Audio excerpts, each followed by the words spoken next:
Again in the biology class. बच्चों आज वही सेम चैप्टर कंटिन्यू कर रही हूँ, एब्जॉर्प्शन बाय रूट्स।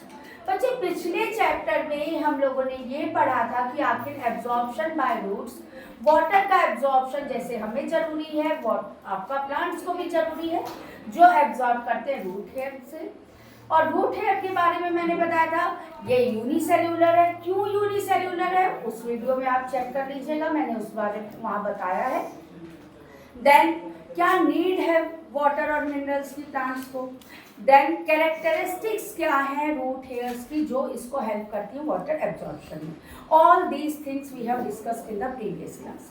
आज बच्चे हम बात करेंगे ये जो मोड ऑफ एब्जॉर्प्शन है, ये mode of absorption and conduction of water and minerals, mainly some of the modes are be there. सबसे पहले मैं बात करूंगी बच्चे इम्बिबिशन।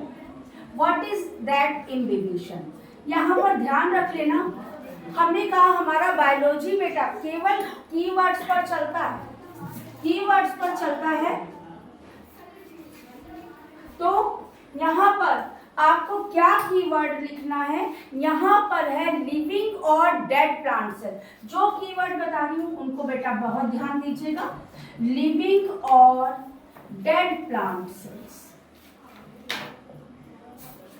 बहुत इंपॉर्टेंट। कई बार क्या होता है आप लोग लिख कर आते हो लेकिन बोर्ड एग्जाम में आपको नंबर नहीं मिलता है। क्यों नहीं मिलता है? क्योंकि वहाँ आपके कीवर्ड्स नहीं लिखे होते।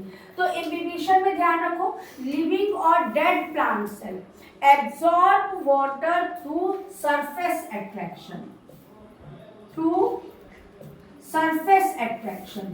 जो कीवर्ड बोले हैं ये कीवर्ड जरूर होने चाहिए। लिविंग और dead plant cells absorb water through surface attraction. क्यों? क्योंकि जो वाटर, ये आपका जो है लिविंग और dead plant cell, they are hydrophilic in nature.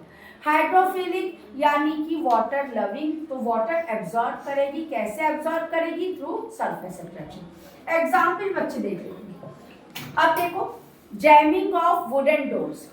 कई बार बरसात के मौसम में अगर डोर जो भी है वुडन डोर्स होते हैं, अगर बारिश पड़ती है उन पर तो क्या होगा, जाम हो जाते हैं वुडन डोर, आवाज आने लगती। तो ये इसमें पूछा जाता है, क्वेश्चन आता है बोर्ड एग्जाम में आपके पास, एग्जाम्पल दे दिया जाता है और पूछा जाता है name the process involve in it.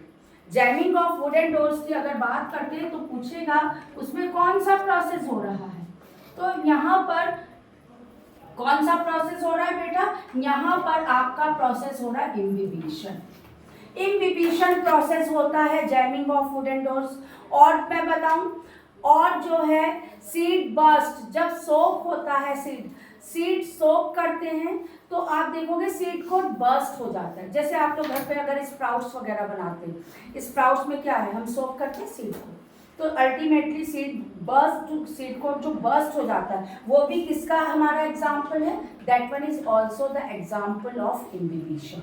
तो ध्यान रख लेना, इम्बिबिशन का इंपॉर्टेंट है डिफाइन, तैयार कर लेना। फिर से मैं बता रही हूँ, लिविंग और dead plant cell absorb water through surface attraction. अब देखो, क्योंकि जैसे मैं वुडन डोर की बात करी ना, तो क्या था भाई, ये कभी लिविंग था, यानी जब वो प्लांट से अटैच था तब वो वुड लिविंग था। लेकिन अब जब उसको कट करके हमने डोर बना दिया तो क्या हो गया, वो डेड सेल हो गया। तो इसलिए हम वर्ड यूज करते हैं लिविंग और डेड प्लांट सेल्स। ठीक है, absorb water through surface attraction. दूसरा प्रोसेस बेटा बताऊंगी, next one is the osmosis. दो अब इम्बिबिशन हो गया, इसके बाद एक दूसरा बता रही हूँ। नेक्स्ट है बेटा आपका ऑस्मोसिस और डिफ्यूजन। डिफ्यूजन और ऑस्मोसिस, क्या मेन डिफरेंस है बेटा डिफ्यूजन और ऑस्मोसिस में? क्वेश्चन आता है, ये जो 3 पॉइंट बता रही हूँ इनमें से किसी ना किसी पॉइंट से क्वेश्चन आ जाएगा आपके पास।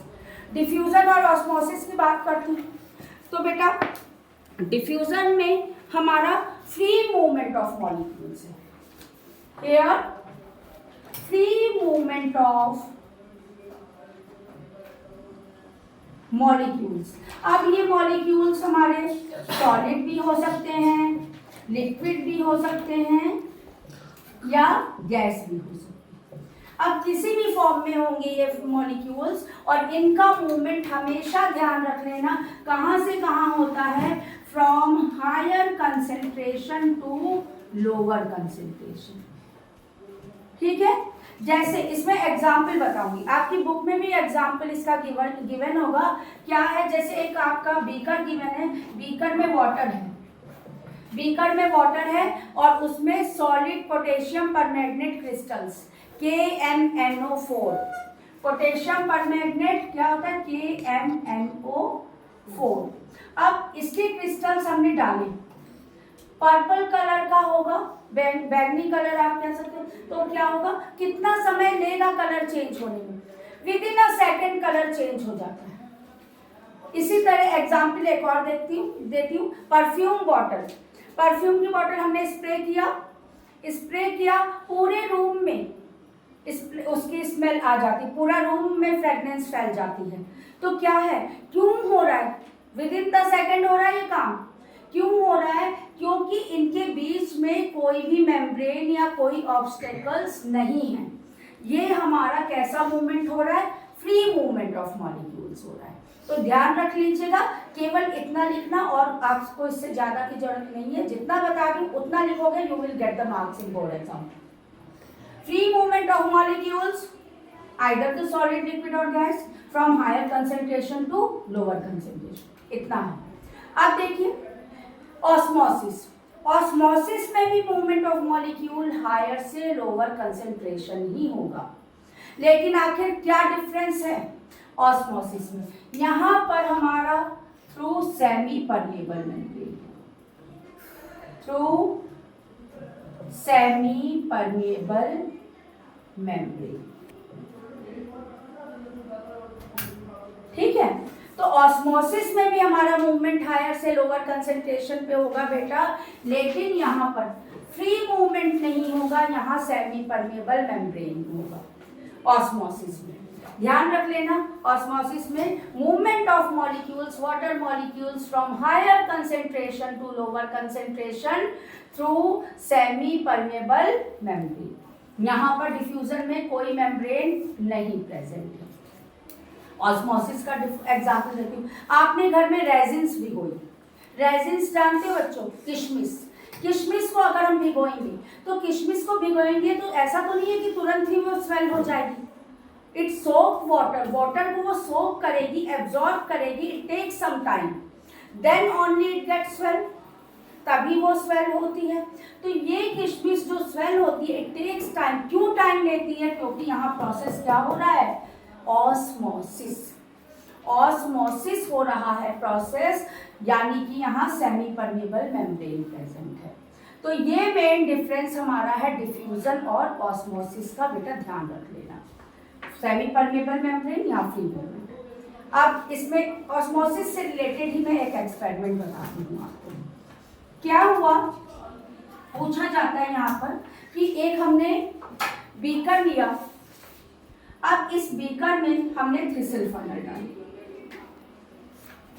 ये फनल डाली, अब इसके ऊपर हमने पिस्टन लगा दिया, यहाँ पर कुछ वेट पिस्टन यूज किया, बीकर के अंदर वाटर है, बीकर के अंदर हमने लिया वाटर, इस थ्रिसल फनल के अंदर हमने लिया शुगर सॉल्यूशन, शुगर सॉल्यूशन यानी कि ये कंसेंट्रेटेड बन गया बच्चे, यहाँ वाटर की कंसेंट्रेशन कम है, तो वो अब ये पिस्टन जो है एक प्रेशर लगा रहा है कि जो भी मूवमेंट अंदर होगा उसको रोकेगा। यहाँ पर हमने एक सेमी परमेबल मेम्ब्रेन के लिए इसके ऊपर लगा दिया, क्या कुछ भी लगा दो, पार्चमेंट पेपर, कई बार पूछा जाता है आपसे सेमी परमेबल मेम्ब्रेन के एग्जाम्पल दीजिए, तो देखो पार्चमेंट पेपर हो गए, गॉड्स ब्लैडर हो गए, और मसलिन क्लॉथ हो गए, all these are the example of semi permeable membrane. तो यहाँ पर पूछा जाएगा, क्वेश्चन कैसे आएगा, name the process take place, तो यहाँ पर हो रहा है to observe the process of osmosis, osmosis. फिर पूछेगा what is your observation after few hours, तो आप देखोगे वाटर, ये जो वाटर है आपका, इसमें लेवल जो है थिसल फनल के अंदर इंक्रीज हो जाएगी। Increase the level of water in thistle funnel. क्यों हो रहा है बेटा? क्योंकि वाटर की कंसंट्रेशन बीकर में ज्यादा है, फनल में कम है, तो मूवमेंट जो है आउटसाइड से इनसाइड होगा। ये हो गया ऑस्मोसिस। ठीक है, फिर पूछा जाएगा आखिर बताइए ये पिस्टन क्या वर्क कर रहा है? ये पिस्टन क्या कर रहा है? It creates a pressure. वो प्रेशर क्या करेगा? That pressure prevent the entry of pure solvent molecule into the solution, or that pressure is known as osmotic pressure. Osmotic pressure, तो osmotic pressure बच्चे क्या हुआ? Osmotic pressure हमारा हुआ कि that pressure which prevents the pressure exerted which prevent the entry of pure solvent into the solution. ये रोक रहा है एंट्री को, यही कहलाता है ऑस्मोटिक प्रेशर। ठीक है, तो आज ये मैंने 3 आपके जो है बताए एब्जॉर्प्शन। एक और बताऊंगी, एक्टिव ट्रांसपोर्ट कैसे अपोजिट होता है। एक्टिव ट्रांसपोर्ट वहां पर हमेशा मूवमेंट लोअर कंसेंट्रेशन से हायर कंसेंट्रेशन पे होती है। लोअर से हायर कंसेंट्रेशन, तो वहां पर एनर्जी की जरूरत पड़ेगी, तो movement of molecules from lower to higher concentration with the help of energy in the form of ATP, adenosine triphosphate. तो बच्चा इसका यहाँ पर फुल फॉर्म भी पूछते हैं एटीपी का।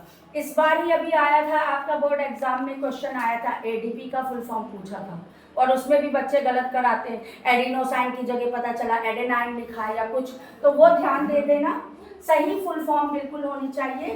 तो हमारी एक्टिव ट्रांसपोर्ट में क्या होता है? Movement of molecule from lower concentration to higher concentration with the help of energy in the form of ATP, that is adenosine triphosphate. तो आज ये मैंने जितने भी मूवमेंट ऑफ मॉलिक्यूल्स बताए हैं, मोड ऑफ एब्जॉर्प्शन बताए हैं, इनको अच्छे से प्रिपेयर करिएगा। नेक्स्ट टर्न पे कंटिन्यू करूंगी, मैं टाइप ऑफ सॉल्यूशन बताऊंगी। तो this one is all for today's class. Thank you.